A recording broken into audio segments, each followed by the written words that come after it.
Dobrodošli u kineski čitanje homoerotike.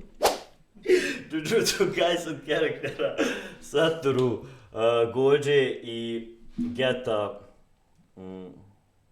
Suguru. Ovo će biti naše ispravljanje Gege Akutamijevih homofobični krivi drina. Da. Tada će da se pojebu pošteno. Sad će desiti ono što bi spaslo čitav GDJE universe. Da je Gege zapravo dobar pisac, ali vidjeli ste kako je završila ta manga, nećemo ulaziti u to. Mi se danas bavimo sretnim temama. Samo sretnim, najsretnijim temama. Tekst ćemo dočarati ja i Danko-chan. Popola, on će biti ulazi Geto Suguru, a ja ću biti ulazi Gojo Satoru, a naraciju ove između dijelove ćemo miješati. Tako da nadam se da ćete uživati. Ovo je definitivno za vas, ne za nas. Ovo nije samo moj jedan self-insert option, vred. Ovo je definitivno u granicama prijateljstva. Normalno. Apsolutno. Apsolutno, jebeno. Pa, da počnemo. Kako ću ja da miješam, brate, redno? Kaže ovako. When the realization strikes, it's on a deceptively normal day. By the tail end of busy summer months, when curses have dwindled into mediocre numbers, waiting for autumn's changing leaves, once in a blue moon, a plucky grade 1 or special grade curse will try its luck, but then they're almost effortless to deal with. From short glimpses in between missions, Satoru knows that Suguru's constant use of his curse technique is steadily catching up to him.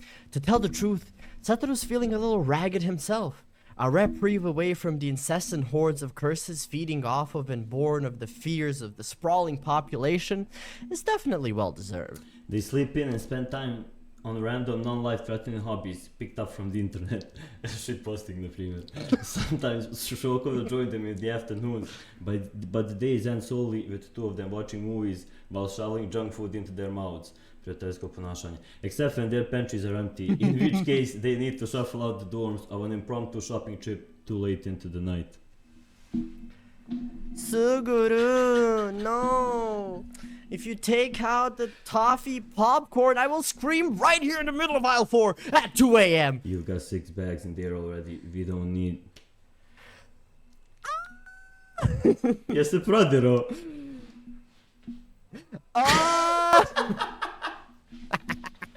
Fuck! Okay. Suguru muffles Satoru screeching with one hand and throws the 7th bag back into the trolley with the other. I'm putting it back!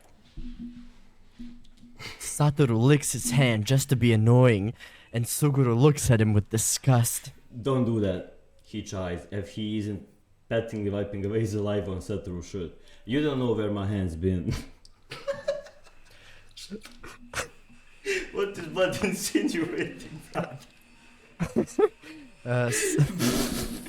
Satoru ignores the untidy way his shirt crumples once Suguru is done and retorts, "You don't know where my mouth's been."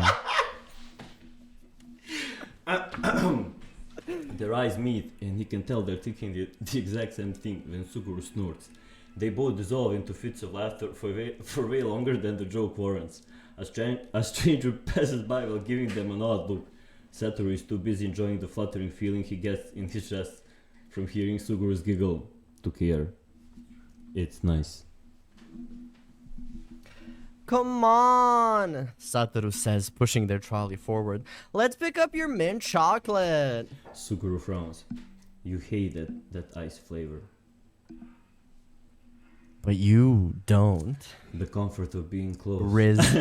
Riz plus 200 euro. The comfort of being close after months of continuous solo missions sets in their very bodies like the gradual application of layers and layers of paint on a masterpiece. Domesticity arises like the warmth of a good fireplace, easy and natural.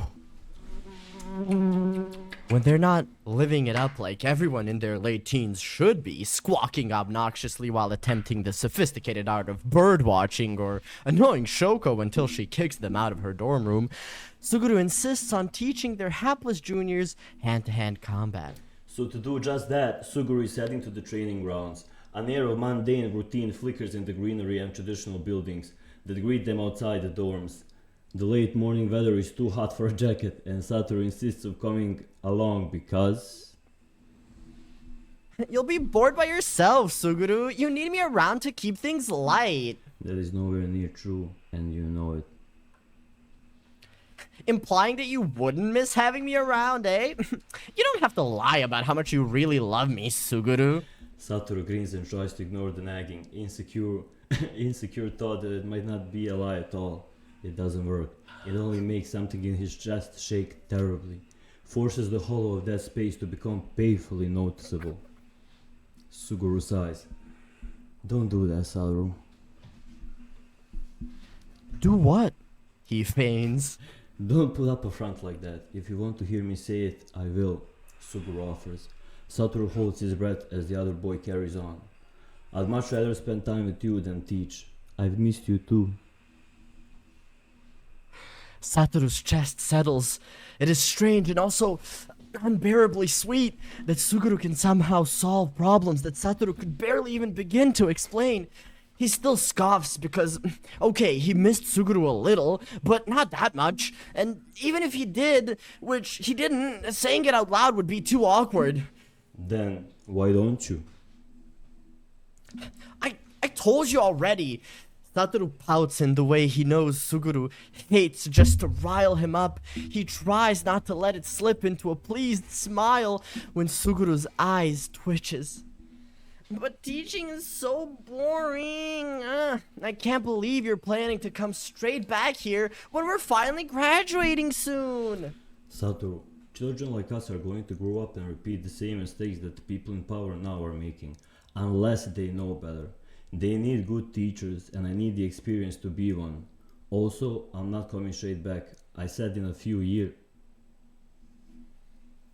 Satoru hums and lets the sounds of Suguru's spoken essay on the current curriculum pass through him, paying careful attention to his curving eyebrows and wild gesticulations. He's so passionate about it. How cute! Although Satoru has been thinking along those same lines, a lot has got to change before the world can stop staining the childhoods of sorcerers with such a violent, disgusting red. It only hits harder after everything they've gone through. He still half-heartedly argues to hear Suguru rant about exploitation and fixing broken systems or whatever. He gets to admire the determined glint in his eyes that way. Soon after, while making their way through familiar pathways, Suguru finishes his venting. They go back to leaning into each other's personal space, shoulders and hands brushing, to chatter about nothing again. Look, Satoru. Suguru points to the final turn before their destination, chuckling. That's the exact spot you ate concrete being a fucking idiot in our second year. I was literally saving you from the curse spirit behind you. Shut up. You slipped, almost got burned by the curse, and I was the one that saved you. Oh my god. Please shut up. All in all, it's a normal day, and after a short explanation to their juniors about the training session, he's watching Suguru instruct 3 brats fumbling through their first year of high school. What could go wrong? Today, they're out on the field, the sun is unusually hot in the clear sky of this time of year. Global warming sucks. Satoru finds himself a shady tree to comfortably lean against, and frowns at the 2 water bottles he's laid down on his right. He should have brought popcorn too.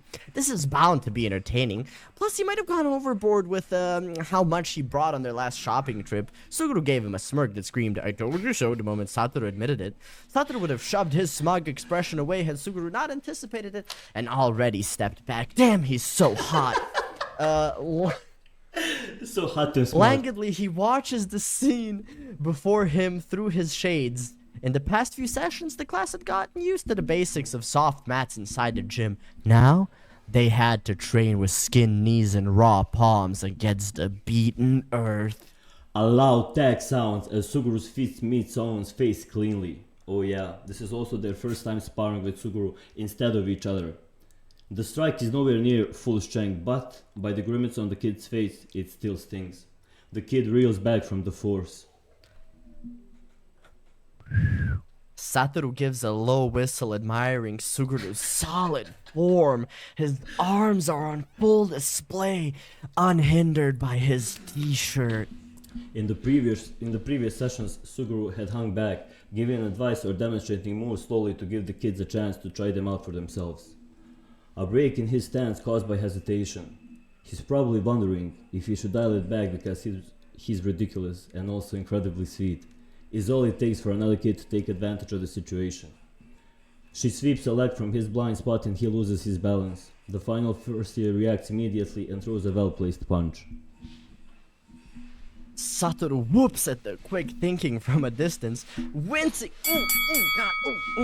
when Suguru quickly regains balance to block and counter by flinging the puncher towards the kid that's just recovered from the blow to the face. They both flop to the ground like dead fish, and the last kid standing goes down just as easily. God, he's so strong, man. They get back up and try again and again and again and again and again. God, he's just sweating more. He's so shiny and it oily. Doesn't take long. This t-shirt is so fucking tight. It doesn't take long before Satoru gets fully into it, hollering suggestions to the kid. Hit him in the dick! And distractions from Suguru from the sidelines. You're looking tight, puppy! While the kid finally lands a proper hit, he cheers along with them. Suguru gives them a short break, and they're too worn out to disagree. Satoru suspects the break is partially a result of the blazing sun. Sweat is clinging onto the first years, and Suguru is in clear rivulets. Even Satoru is feeling the heat. Yes, he is, as he spent most of his time in the shade. They're all reaching for their water bottles. God, I wish he'd reach for something else, and he's doing the same when, without any warning at all, Suguru takes off his, god damn it, he's doing it, flimsy-looking t-shirt, and suddenly, naked flesh glistening with sweat under the summer sun invades Satoru's vision. He watches Suguru reach his arms up to untie his hair, and the movement gives Satoru a clear view of the subtle shifting of his abs. His dark hair falls. Long strands cascade like midnight over the golden sun rays on his chest, and blood rushes through Satoru's body. It makes him want. Satoru doesn't moan. He doesn't. He just breathes. Very loudly. Oh God. Is he gay? Thankfully, he's too far away to be heard by anyone. Not that there was anything to hear. All he did was breathe. Satoru's eyes start burning, but he can't bring himself to blink. He doesn't want to miss any of this. Suguru reties his hair, making it as prim as it usually is. Satoru feels filthy watching Suguru's biceps tense. Oh, he feels very filthy, very naughty. Dirty little boy. His mind is firing off in a billion directions. What about the cookie cutter white picket fence life the clan's heads insist on? Is this different from the way he liked girls? Is this bad? Chat, is this real? Should he say something? Is his fourth year the right time for a sexuality crisis? Is he alone in this discovery? Has Suguru ever felt like this? But the prevailing thought screamed the loudest is that, while Satoru is not exactly scrawny, he reckons Suguru could easily lift him like he weighed nothing. And then, preferably, he could throw him onto a bed too. In a friendly way, in a friendly way. He's straight, not no homo. They said no homo before. Satoru breathes in deeply, breathes out slowly, trying to will any intimate thoughts away. He breathes in and out, and in and out. He repeats this motion until his blood stops rushing somewhere through his ears, and the jittery energy in his bones, urging him to do something, leaves him. Begone, evil thoughts.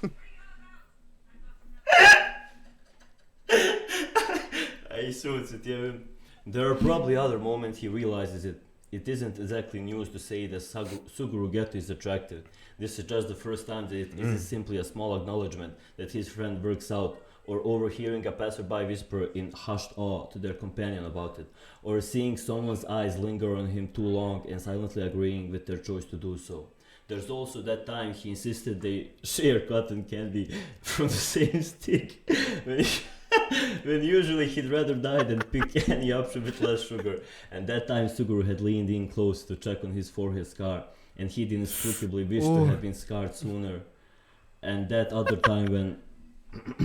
okay, maybe this has been going on for far too long, and this is just the first moment that he's beginning to realize why. Oh god, he's definitely gay. Suguru is discussing something with one of the juniors with his back towards him, and damn, what a back it is. He notices a first year, the leg sweeping one, blatantly eyeing Suguru. How dare this bitch?